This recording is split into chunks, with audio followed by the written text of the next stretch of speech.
तर नमस्कार मित्रांनो, तुमच्या सेकंड पार्टमध्ये स्वागत आहे।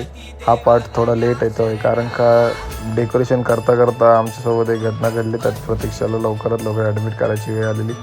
त्यामुळे आम्हाला हा व्हिडिओ टाकताना थोडा लेट झाला आहे, पण आमचा पूर्ण व्हिडिओ बनवण्यासाठी हेच कारण होतं की आम्ही डेकोरेशन जे बनवलं ते तुमच्यापर्यंत पोहोचवायचं होतं। तर तुम्ही एन्जॉय करा ही व्हिडिओ, लाईक करा, शेअर करा आणि सबस्क्राईब करा आमच्या चॅनलला।